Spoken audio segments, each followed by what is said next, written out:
Listen, I got a mission on here.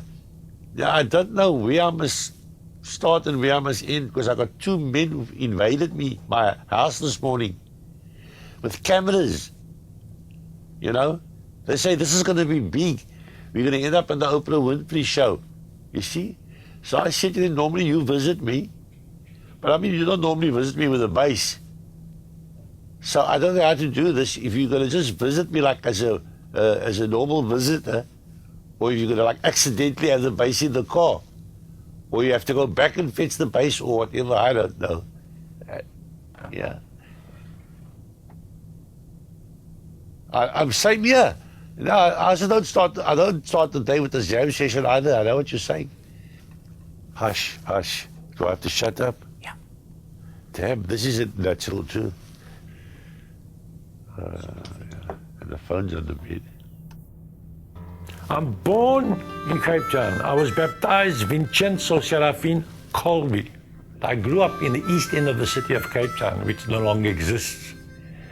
And it is sometimes referred to as District 6. It was the part of the city where immigrants came to settle. And with the result is, it was an extremely interesting community of cultures and languages and making music, but which bred a kind of tolerance, which was good for me, and which I realized South Africa can learn a lot from today. Assalamu alaikum. You haven't got sugar in here. You forgot to put sugar in. I forgot the sugar. Yeah, please put some sugar in my coffee. Thank you. I start the day taking, I think it's 60 mils of morphine.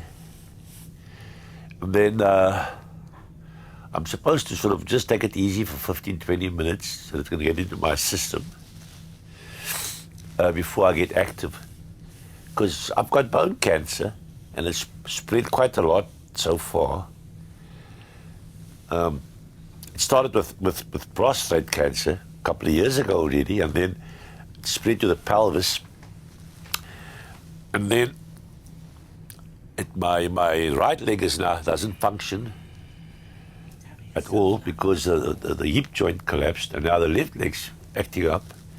So I've got a Zimmer frame that I say good morning to every day.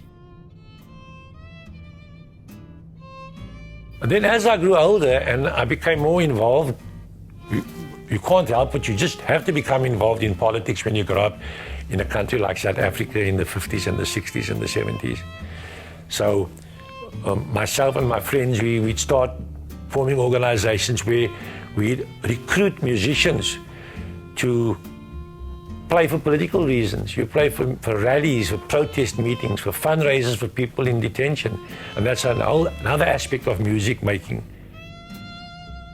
Professionally, I chose to become a librarian and then worked in various libraries in Cape Town, but mostly in the townships, as the townships were being established. And there again, I did up a wealth of experience because I'm dealing with people who were forcibly removed from their homes and were traumatized by it. I was always known to be an unconventional librarian. My libraries were the noisiest places in the neighborhood. I had kids and students and all kinds of activities. It was like the marketplace of ideas for me, so I didn't believe that libraries should be quiet places. The information that are not in books, people can exchange verbally, and especially during the apartheid years when so much information was banned, there was nothing to stop people verbally talking about Karl Marx and Lenin and all those things.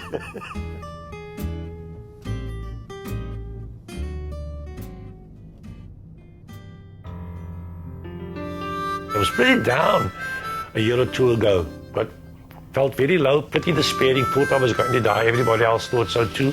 I spent 2 weeks in hospice last year, and then they discharged me. They said, no, my time wasn't due yet, and they sent me home.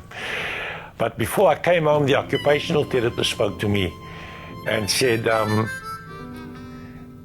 what do you do? And you know, what are your hobbies and your interests? And I say, I used to enjoy making music. She says, why don't you do it anymore? I says, no, look at the piano. I don't feel like it. She says, no, you've got to start playing the piano again, but play it with friends. This is what happened. Some of my friends do sing. Many of my friends play instruments. And this is how they got me back into playing. They'd visit me with a saxophone, or they'd visit me with a guitar or with their voices. And I'm having a lot of fun because my memory is useful, my experience is useful, and I just realized that people need someone to accompany them when they sing. Since I've got into this habit of getting friends here who come here not to sip tea and eat biscuits and to talk about their illness and about their mother's cancer, I get friends who come in and who come and sing and who come and celebrate life. And that's great.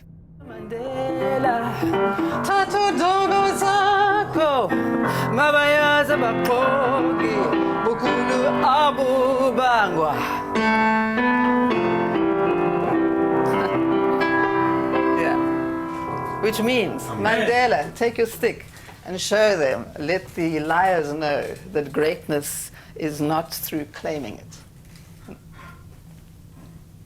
Take note. Make that the title of your documentary. Ubukulu Abubang. There we got it. I've got many people, especially friends, of inquiring about me. How am I doing? Am I still alive? And what have you. So Patty's got to answer all those questions. So what she's done, she's created a blog.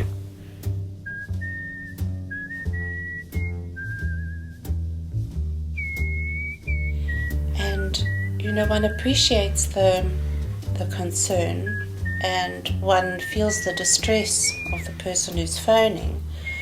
But one also has to get on with doing the job of managing this person and our lives. And then I also discovered, you know, blog is like a confessional. So I used to do all my venting on the blog and talk about how irritating he was and how difficult it was to live with him and how demanding and, you know, I used to say nasty things about you. I know, and then my pension increased and you like me all over again. No, that's quite right. The fact that Patty creates a blog, it's her way of coping with what life has dealt her. She's taken this lemon and made lemonade out of it. I've learned to see music as therapy. I've learned to share my experiences or my ideas with younger people or with other creative people. And it's strange that one should have a disease to become aware of that, you know?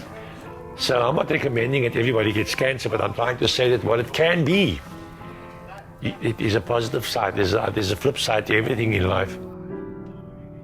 It's an advantage knowing that you've got a terminal illness and then therefore appreciating every living moment. That you have got to focus on what you think is the things that are most important in life. And then, of course, my family becomes dear to me and my friends become dear to me, and every day of my life becomes a special day. You take nothing for granted. For someone who is struck down by a heart attack or by a stroke, you didn't have a chance to do all that. So I wouldn't say it's an advantage having a cancer, but in that respect, it is a kind of an advantage because you slowly learn to form a relationship with your illness and with your life. It's something that's comforting about music, and it heals your soul in a way, if not your body. The parts of you that still work, you know, it enhances that. So, okay, you can't dance anymore because your legs don't function anymore. But you can still wave your arms and shake your head and things, and you can still fulfill yourself and extend yourself with music. Ooh! I also have a hospice counsellor, and I said to her, I realised I was waiting for Vincent to die before my life started, and that I didn't have to. And of course, Vincent started teaching me to sing last year. And I can't get it to stop. And singing for me is a huge thing. It's such fun. I think that certainly learning to sing with him was the key to deciding to live now. Vincent lives from mission to mission. And his latest mission, he's decided, back of this, he is going to sing himself. For myself. Yes. That's very true. And you find it so satisfying. I can't afford to die now. I've got a new mission. The masochism tango. I ache for the touch of your lips, dear, but much more for the touch of your whips, dear.